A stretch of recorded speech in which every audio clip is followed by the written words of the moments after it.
Al-Fatiha. Bismillahir-Rahmanir-Rahim.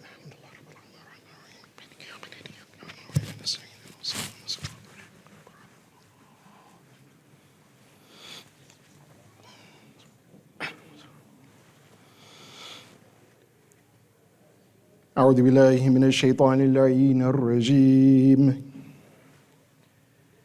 بسم الله الرحمن الرحيم وبه نستعين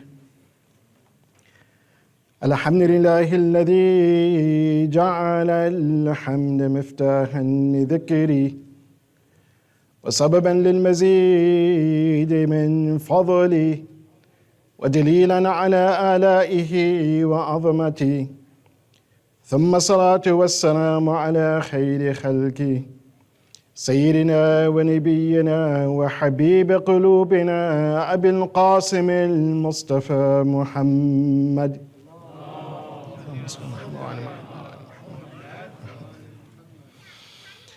وعلى آله الطيبين الطاهرين المعصومين لا سيما بقية الله في الأرضين أرواحنا له فداء أما بعد فقد قال الله سبحانه وتعالى في كتابه الكريم بسم الله الرحمن الرحيم ومن الناس من يعبد الله على حرف فإن أصابه خير اطمأن به وإن أصابته فتنة انقلب على وجهه خسر الدنيا والآخرة ذلك هو الخسران المبين صدق الله العلي العظيم اللهم صل على محمد.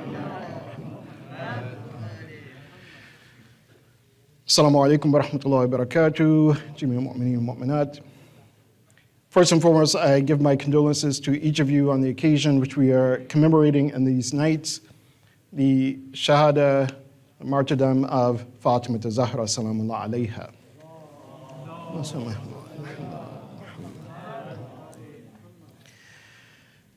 And as we mentioned, that it is quite important, actually important for us to understand the life of Fatima Zahra, learn the lessons from her life, as we should from all of the ma'sumeen alayhim afdhalu salatu wassalam. And as we study their lives, not simply the multiple accounts or this happened on this day or this happened on that day, but really study their lives and reflect upon their lives so that we may not be among those individuals, as Allah subhanahu wa ta'ala, He states, that they worship Allah subhanahu wa ta'ala superficially, or their knowledge of Allah subhanahu wa ta'ala is superficial. يَعْبُدُ اللَّهَ عَلَى حَرْفٍ. And in order to not be among those who believe superficially in Allah subhanahu wa ta'ala, or our ibadah, our worship, our connection is very superficial with Allah subhanahu wa ta'ala, as we stated, that a person must develop this quality of being basir, or having basira. And Allah subhanahu wa ta'ala, He mentions this quality with regards to mankind in two places that is relevant. Quite often we see in the Quran itself where Allah subhanahu wa ta'ala, He refers to Himself as Sami'un Basir, that He is the one who hears all hearing, all seeing. But in two places He gives this quality, or He refers this quality to mankind. One in Surah Yusuf, verse 108, as we mentioned last night, where the Prophet Yusuf, he's saying, or he's actually been told to say, Qul, to tell your ummah. But this sirat, or that Allah subhanahu wa ta'ala is pointing out here, is just an example of all of the prophets, not simply the Prophet Yusuf, but all of the prophets, all of the Ayyam alayhim afdhalu salatu wassalam, And all of those individuals who follow that sirat and follow that sunnah of the Prophet and Ahlul Bayt alayhim afdalus salatu wassalam. So Yusuf was told, قُلْ هذه سبيلي أدعو إلى الله على بصيرة أنا ومن اتبعني. That my seerah or my path, my way of life is such that I call towards Allah subhanahu wa ta'ala ala basiratin. So in order for the Prophet, or in order for the Ahlul Bayt alayhim afdalus salatu wassalam, the Ma'asum, to call towards Allah, it is based on basira. And those who follow the Ahlul Bayt, those who follow the Anbiya alayhim afdalus salatu wassalam, they must also do the same. وَمَنِ اتَّبَعَنِي. They must have this basira. And we mentioned that this basira is to have in-depth knowledge and understanding of that revelation of Allah subhanahu wa ta'ala, in-depth understanding and knowledge of the prophets, of the ma'sumeen and their lifestyle. Not simply to say, oh, well, this ma'sum was born on this day and they died on this day. Oh, these are the miracles that they did. No, but to understand the depth of the revelation, to understand the depth of their action.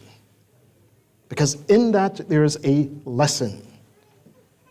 In that is something that will, again, connect us to Allah subhanahu wa ta'ala in a deeper way. The next place where Allah subhanahu wa ta'ala, He speaks about this idea or concept of basira with regards to mankind, He says, بَلِ الْإِنسَانَ عَلَى نَفْسِهِ بَصِيرًا. And this is in Surah Qiyamah, where Allah subhanahu wa ta'ala, He's mentioning on the Day of Judgment that when we stand before Allah subhanahu wa ta'ala, that there will be no doubt that every person knows what they did. Every person is aware of their actions. So yes, but those actions will be placed again in front of us. We know our choices in life. That whether we chose to be on that path of Allah subhanahu wa ta'ala or not. So we must develop this basira. And to some extent we may all have it, as Imam Sadiq alayhi salatu wasalam.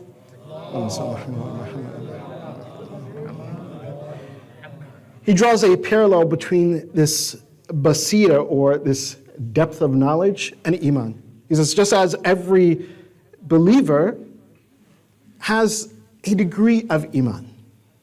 He says, likewise, they also have a degree of basira, of insight, of knowledge. He says, and just as the iman, and we know this from one of the famous hadith, that ala darajat, that there are different levels of iman. He says, likewise, there are different levels of basira. So we must increase that basira, and we'll speak about this. We mentioned that the indications of basira, there are 6 indications, but we will just cover 2 of them tonight, and the others we'll cover later in our lectures. The first was basiratul fikr wal aqidah. And the second, or actually istiqama. So what is the sign of basira? That a person is steadfast in their thinking process, and also in their belief. And they go together, istiqamatul fikr wal aqidah, because our belief is based on the way we think and what we think and how we think about this world and how we think about the choices and actions that we take. The second is basiratul, or istiqamatul amal. So being steadfast in our practice. In order to develop that basira, one of the things that we need to have is to reflect and to ponder about the Quran, about that revelation of Allah subhanahu wa ta'ala. And this is very interesting. If we look at it, that the greatest miracle of Rasulullah sallallahu alayhi wa sallam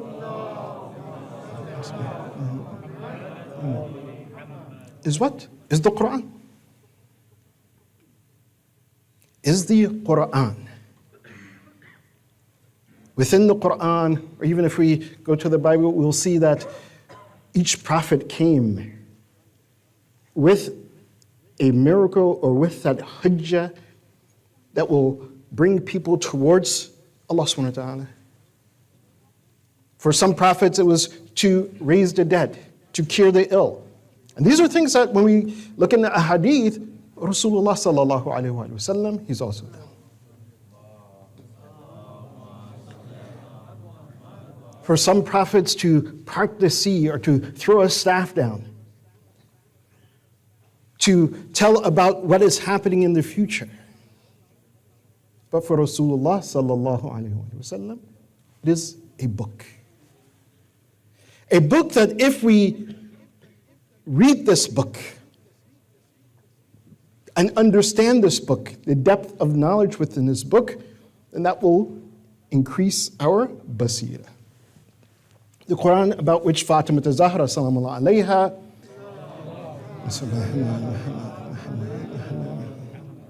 she stated that this is one of the three things. There were three things that she said that Allah subhanahu wa ta'ala has placed a great love in her heart for.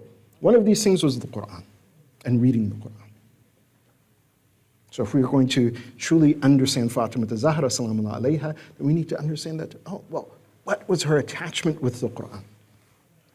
And we quite often mention the example, we always mention this example, that if you want to understand Fatima's attachment to the Quran, then you look at her student, Fidda. That after the martyrdom of Fatima Zahra salamu alayha, that she spoke purely by the Quran. You will ask her a question, and the question seems mundane, but she gave the response by the Quran. And this is because she learned the Quran from Fatima Zahra salamu alayha. And imagine that someone asks you a very simple question. What are you going to eat today? Or what are you going to do today? What are you going to... And you are able to respond by the Quran. That this verse of the Quran is applicable to this question that you're asking. This is the miracle of Rasulullah sallallahu alaihi wasallam, the Quran. That when we look at the Quran, it's not about what one may think that, this is a metaphysical kind of miracle, although it is in itself, because it's directly from Allah subhanahu wa ta'ala.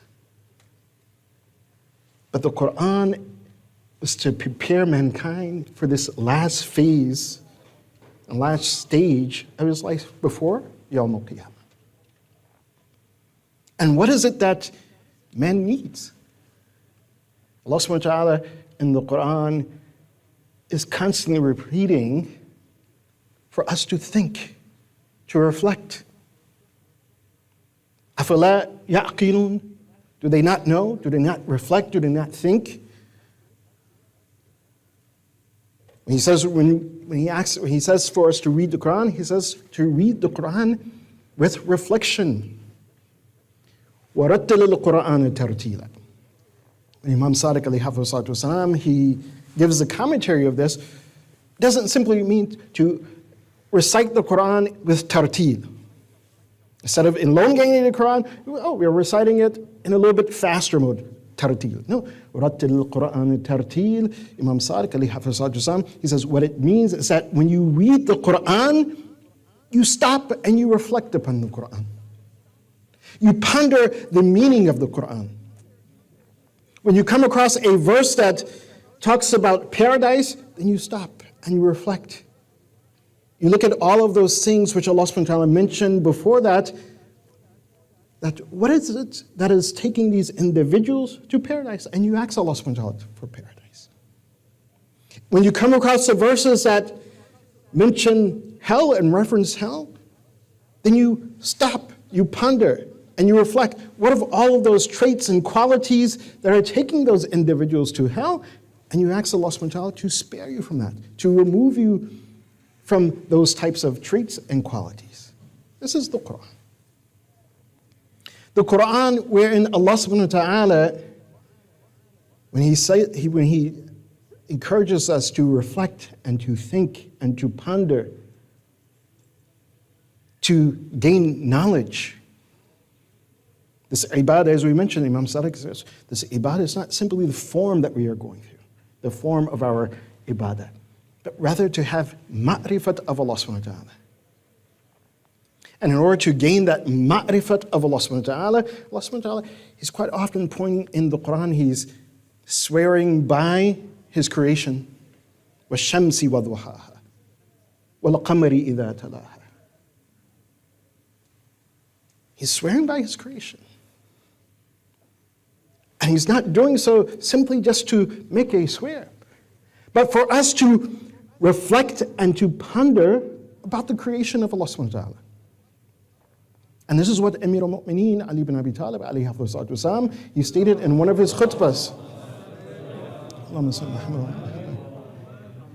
He stated in his khutbah that Allah subhanahu wa ta'ala, He is pointing to all of these things within creation as His sign, as ayat, as a sign of Allah subhanahu wa ta'ala, for us to reflect in those signs and to come to know Allah subhanahu wa ta'ala. To come to understand how Allah subhanahu wa ta'ala has set this world in motion. This is what Amir al-Mu'mineen says. He says, don't simply, just read it, وَالشَّمْسِ وَضُحَاهَا, and that's it. Oh, he's swearing by the sun. Okay, the sun is this huge star. No, reflect upon it. Discover what it is. Try to understand how it works, or what is the benefit in that sun. What's the benefit in the moon? What's the benefit in the heavens and the skies? This is what Allah subhanahu wa ta'ala, He wants us to do. These are the words of Amir al-Mu'mineen Ali ibn Abi Talib.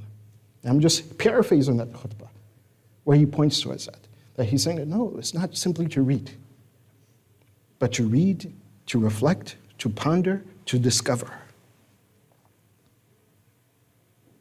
Because these are signs of Allah subhanahu wa ta'ala.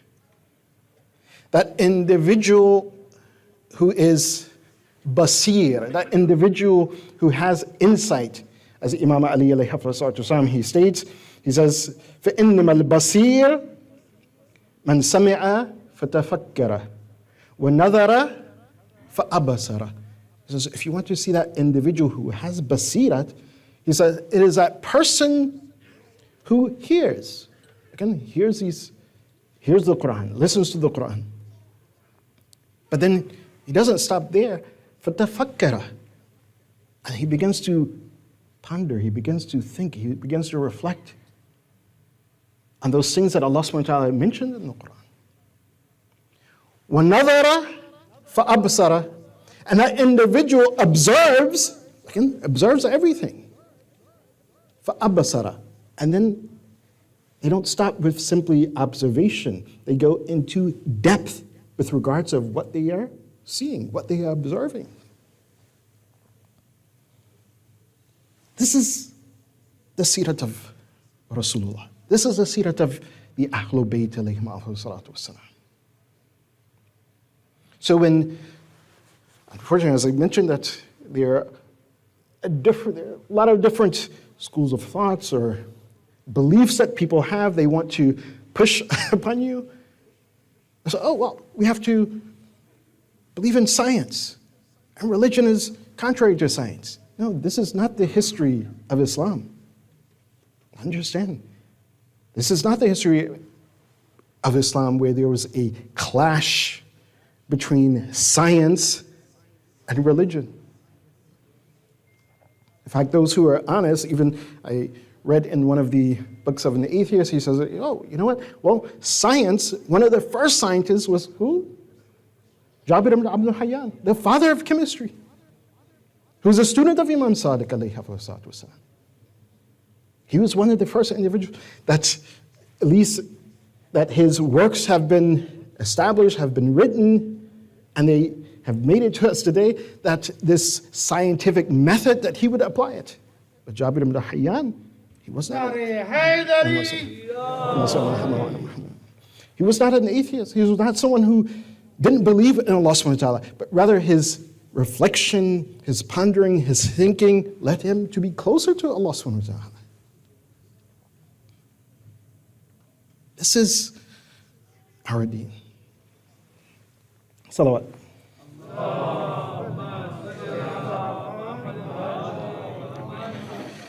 Likewise, we find in the Quran where Allah subhanahu wa ta'ala, He says, خَلَقَ كُلَّ شَيْءٍ فَقَدَّرَهُ تَقْدِيرًا. That Allah subhanahu wa ta'ala has created everything And he has placed it in its measure, that everything has a measure.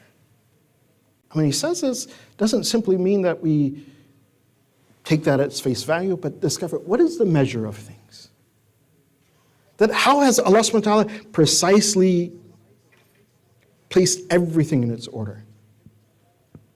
When he tells us about, again, how the birth of a child is, that again, there's a blood clot, and he puts the trimesters. These things are mentioned in the Quran. Before they were mentioned in any books of science or medicine. Allah subhanahu wa ta'ala puts them in. But for us to discover, for us to think about, for us to ponder, to understand that how is this world together? When we do that, then we gain closeness to Allah subhanahu wa ta'ala. And this is one of the things that Fatima Zahra salamullah alayha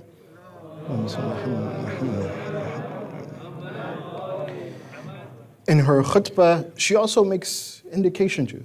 In part of her khutbah in the Masjid of Rasulullah, and this is the khutbah of Fadak, where she's going to request her rights. And you see, even in this khutbah, Fatima Zahra salamullah alayha, she's indicating that seerah of having basira, having insight. And when she speaks about Tawheed, she says, Abana fil fikri ma'qulaha. She says, what is this Tawheed?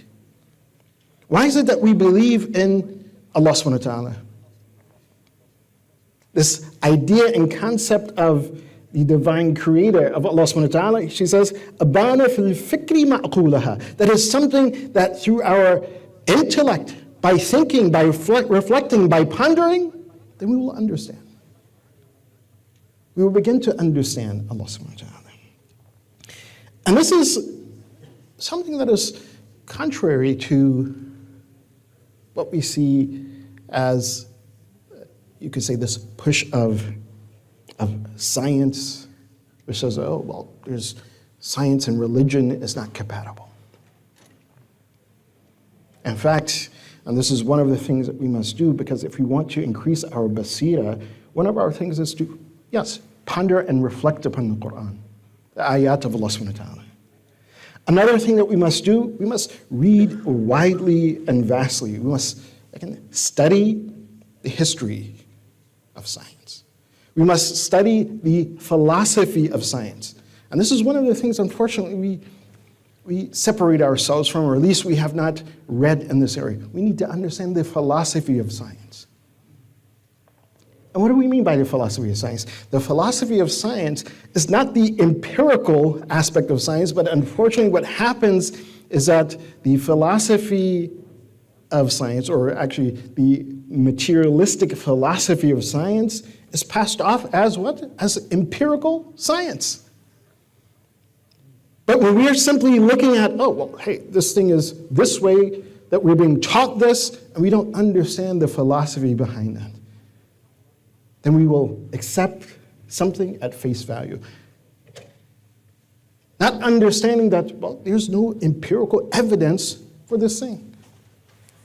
I'll give you one example that is often taught. The evolution, Darwin's evolution. Now, scientists themselves have criticized this theory. They say it's still a theory. There's not enough empirical evidence to prove this, what we call this radical evolution. Again, if we look at the history of science, evolution, scientists always believed in evolution. This is something that made sense, that if you go to a place where the weather is different, again, our skin is going to adapt.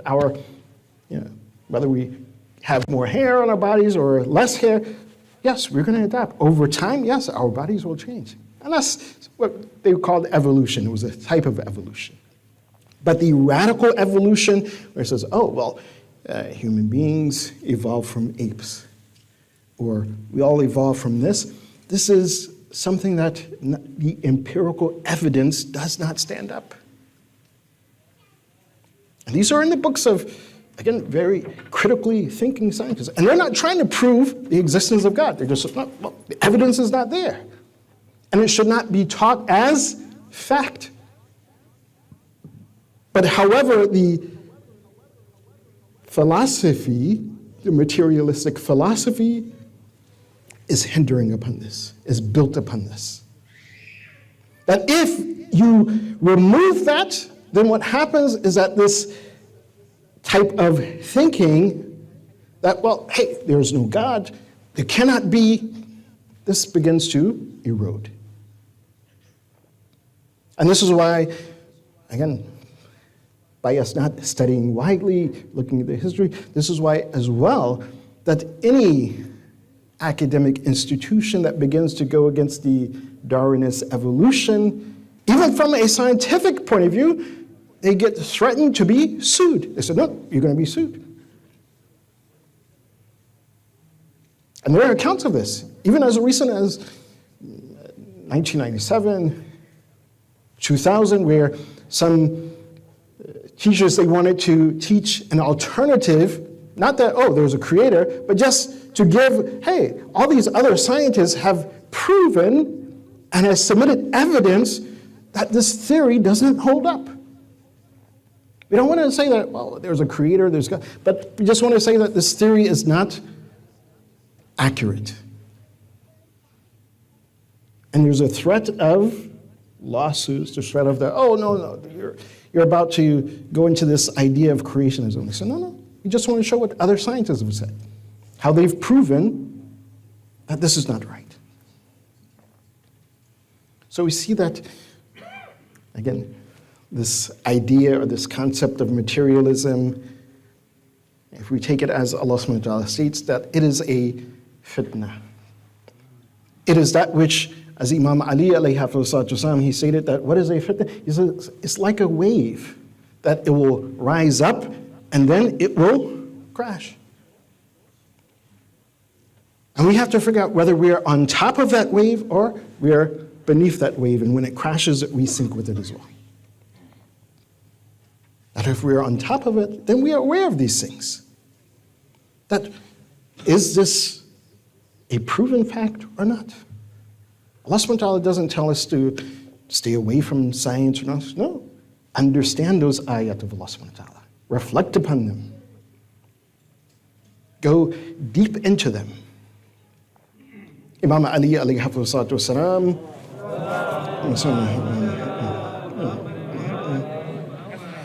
even in several places of Nahjul Balagha, we can see that where Imam Ali alayhi wasallam, he's also pointing towards these ideas of science, of research, of understanding this world better.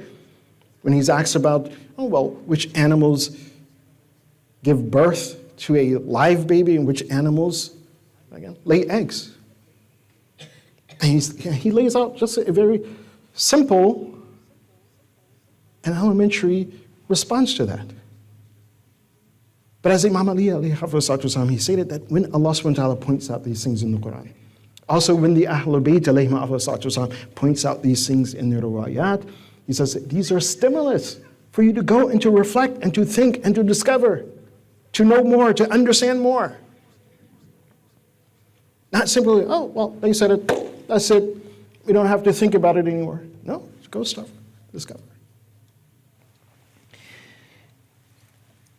If we do not, then all of these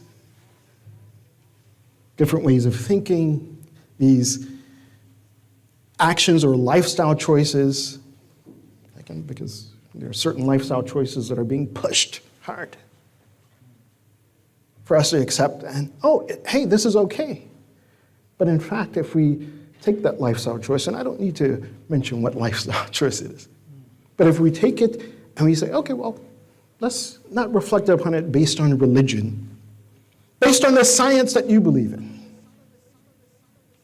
And based on that science that you believe in, this survival of the fittest, this evolution, that if we accept this lifestyle, then we have to look at it and reflect upon it. It's actually contradictory to the science you believe in. Because Darwin, he put forth that, look, animal species, they evolve and they survive over time. And one way that they have to survive is that they have to repopulate. If they stop repopulating, then that species will die off. And this is the theory, oh, well, this species that died off, or one gender of that species died off, and the other, they couldn't repopulate, they died off. Only in the last 4 decades have men discovered that, oh, well, hey, you know what? We can create babies in a test tube or through artificial. But if it was the norm billions of years ago or thousands, then we would have died off.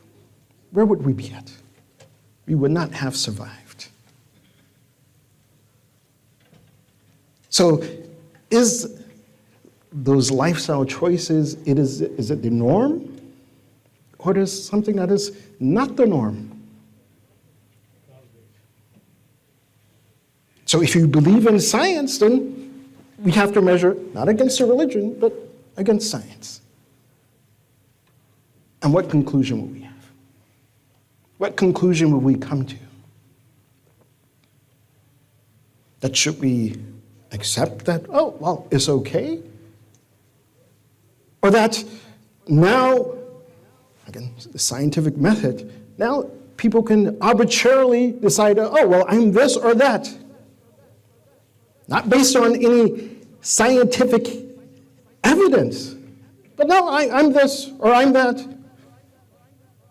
Like now if I decide to say, oh, you know what, I'm not American or Moorish American, which is the correct, actually, ethnicity of those they call African American, Moorish Americans. But I say, no, you know what, I'm Chinese. Who would believe it? How would I prove it? No, well, I just decided I wanted to be. But there's no scientific evidence for me to make such a claim. So when we see these lifestyles, again, first, everything is built upon a materialistic philosophy of science. But then our lifestyle choices are beginning to contradict that. So now you see that the wave has come up and now it is crashing, that they are contradicting themselves. In fact, this is a very interesting point if you get a chance to watch this documentary. It's called The Principle movie, or The Principle documentary, where one physicist, he examines this philosophy of science. He himself is one of the rare physicists who believes in Allah subhanahu wa ta'ala, believes that there's a God, believes that there's a creator, because he knows the shortcomings of the philosophy of science. That claims that, oh, well, we know everything, and we can discover how everything works. He says, one of the most fundamental flaws, as he says, is Copernicus' theory, which, when we look at that, it means that, well, this world is not significant. There's no real importance for human life. And in fact, and these are the conclusions that comes out of this materialistic philosophy, in fact, that with there being no significance in this world or in this earth, in our existence, then we're simply an accident. Our life or our existence is simply an accident. It shouldn't have happened. He says that most of the philosophy, most of the science that is being taught in academia is based upon this theory.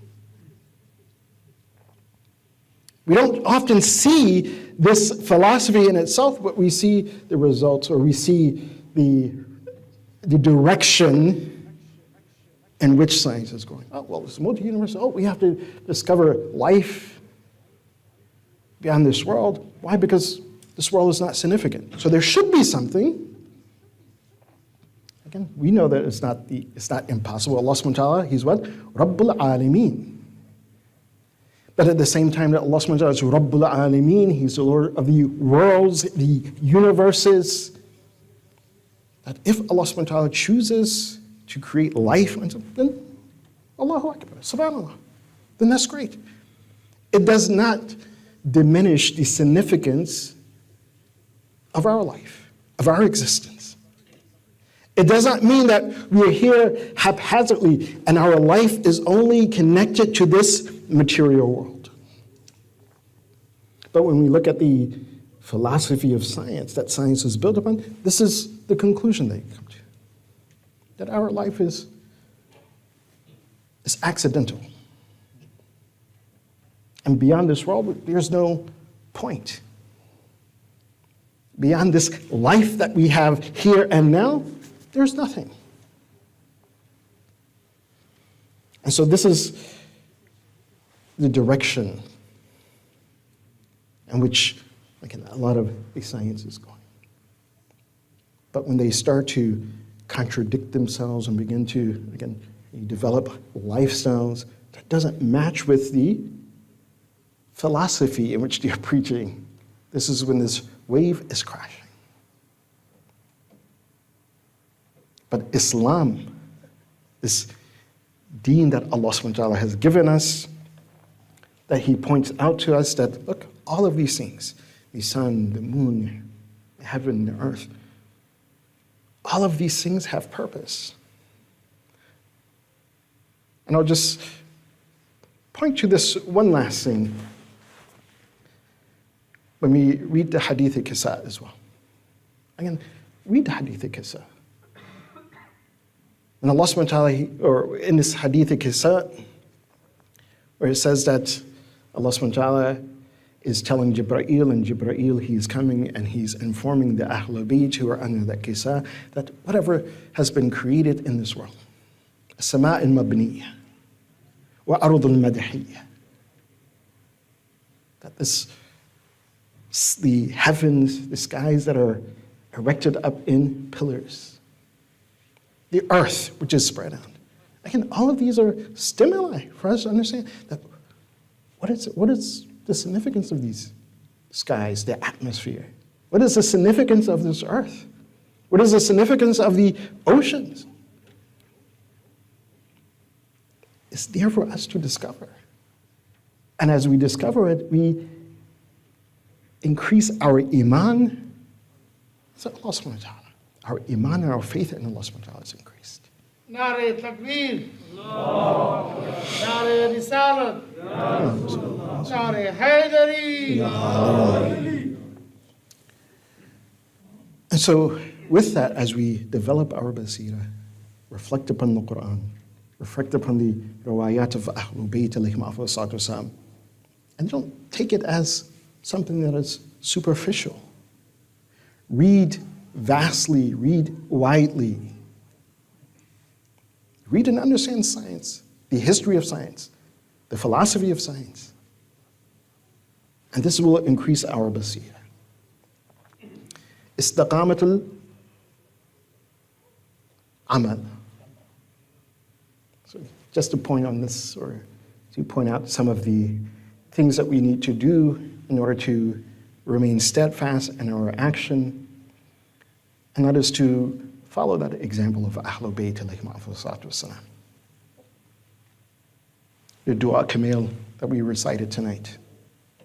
Don't leave Dua Kamil. Imam Ali alayhi salatu wasalam, he says that the Dua Kamil should be recited, or Dua Khidr, as its name is also. Dua Khidr is to be recited even at least once in your lifetime. But if you're able to, recite it every week. Recite Dua Kamil. And our actions, to connect this with the example that we see in Fatima Zahra, salamu alayha,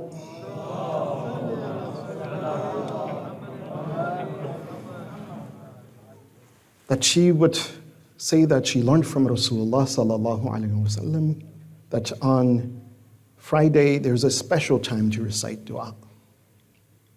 And this is right before ghurub, right before the sun sets, right before maghrib on Fridays. So this is a special time to recite dua. If anyone has hajat, if anyone has a need, then they recite dua on the night. Another one of her actions that we should adopt and remain steadfast upon is that Fatima Zahra salamu alayha, in the nights like this, on Thursday nights, she would go to the graves of the Shahadat, and she would make ziyarah. That on Thursday nights, she would remember the Shahadat. She would remember all of those who have passed, those who sacrificed for the sake of Allah subhanahu wa ta'ala. And this is why this night, as we commemorate and we mourn the Shahadat of Fatima Zahra, salamun alayha, that we are living up to one of her seerahs. That she went and she visited the Shuhada, she would go to the grave of Hamza and make dua for Hamza. She would go to the grave of the Shuhada of Uhud and the Shuhada of Badr, and she would pray for them. But tonight we are mourning the Shahadat of Fatima Zahra. Fatima Zahra, that she would go to the graves of others, but no one knows where her grave is. So we have to mourn her, just only imagining that where is the grave of Fatima Zahra? That if we knew where this grave was, then we would go and we would stand above her grave as she stood above the graves of the Shuhada.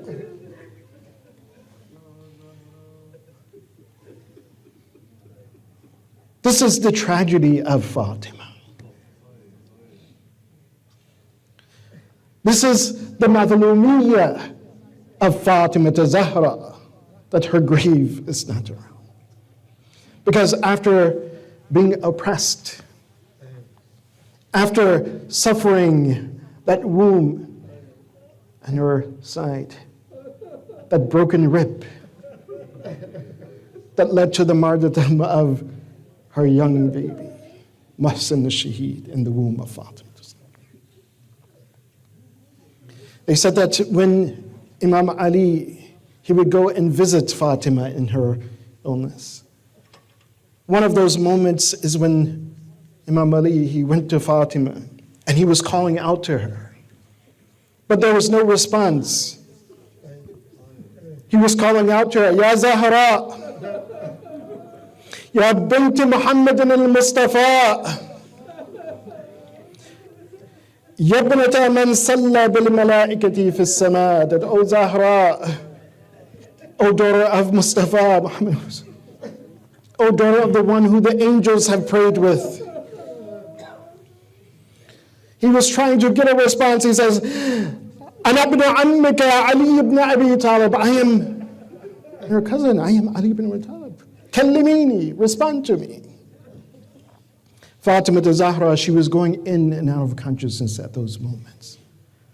And when she came to consciousness, seeing Amir al-Mu'mineen above her, calling her name, it says, Bakat wa bakaya, وقالت يا ابن العم اليوم الفراق. She began to cry. And Amir al-Mu'mineen began to cry, looking at Zahra. She says that today, that today, tonight is a night that I will part. Tonight is a night that I will go back to Allah. Imam Ali, he asked Fatima Zahra, he says, where do you know this? How do you know that this is the night? Fatima Zahra, she said that while I was unconscious, I saw my father Rasulullah. And Rasulullah, he said to me, Halummi ilayya yabnati fa inni ilayka mushta. Rasulullah ne kaha, mera beti, mere paas aao, Fatima, mere paas aao. Ye mera khwahish hai that, oh my Fatima, come back to me. I long to be with you. I long to see you, oh my Fatima. So she said that this is how I know that this is the night that I will return back to Allah. He said that Fatima Zahra, that she remained in that day, going in and out of consciousness. At one point, it came towards the night, much like the night at this point, that Amir al-Mu'mineen, he went to the masjid to make salat. And Imam al-Hasan al-Hussein, they were going into the room, checking on Fatima Zahra. But at one moment, Fatima Zahra, she knew that this is the moment that I will return back to Allah. She said to the women who were watching her, just give us a moment. Don't let Hassan and Hussein come in. I don't want their hearts to break at that moment that I return back to Allah. But as the time of Maghrib came in, they said that Imam Hussein, he went towards the room of Fatima Zahra, but he was not let in. He says that, why can I go in to see my mother? And he was told that she is sleeping. He said that this is not the time that my mother, she would sleep. This is not the time at which my mother would sleep. So he asked, he says, no, let me in. And when he went and he saw that Fatima Zahra intaqalat ila rahmatillah, that she returned back to Allah. They said Imam Hussein, he came out of the room and he saw Imam al-Hassan. And he told Imam Hassan, he says, أَجَرَكُمُ اللَّهُ فِي أُمِّكَ Fatima, that, oh my brother, may Allah reward your warning that our mother, she has passed away. They said that Imam Hassan and Hussein, they began to run towards the masjid, and as they ran towards the masjid, they were crying profusely. In the riwayat, in the maktal, they said that Salman Farsi, he saw Imam Hassan and Hussein crying. He says, what is wrong? He says that our mother, she has passed, she has gone to Allah. He said, Amir al-Mu'mineen, that he returned back home to notice that Fatima Zahra, that she had passed away. According to some of the maqtals, they said Fatima Zahra, she wrote her will. According to some, she had told Imam Ali beforehand. But what was that will of Fatima Zahra to Amir al-Mu'mineen? She told Amir al-Mu'mineen, حنقيني وغسلني وكفني بالليل وصل علي ودفني بالليل. That will, रात को मुझे गसल और हनूत दो, मुझे कफन दो, और रात में मुझ पर नमाज पढ़कर मुझे दफन करो. That bury me at night, wash me at night, give me my coffin at night, because she did not want those who had harmed her, who had oppressed her, to know where her grave was. But Ya Zahra, that we are the Shia of Fatima Zahra. And we too don't know where the grave of Fatima Zahra is. We ask Allah that maybe one day that we can discover that where the grave of Fatima Zahra is. Then as Fatima Zahra, she would go to the graves of the Shahadat and pray for them, that we can go to the grave of Fatima and that we can pray for Fatima. Inna lillahi wa inna ilayhi raji'un. وسيعلم الذين ظلموا أي منقلب ينقلبون. اللهم بحق هذا المجلس الفاطمي اغفر ذنوبنا واستر عيوبنا وقضي حوائجنا واشفي مرضانا وارحم أمواتنا وعجل فرج مولانا صاحب العصر والزمان واجعلنا من أعوانه وأنصاره والمستشيرين بين يديه وتحت لوائه بحق محمد وآله الطاهرين.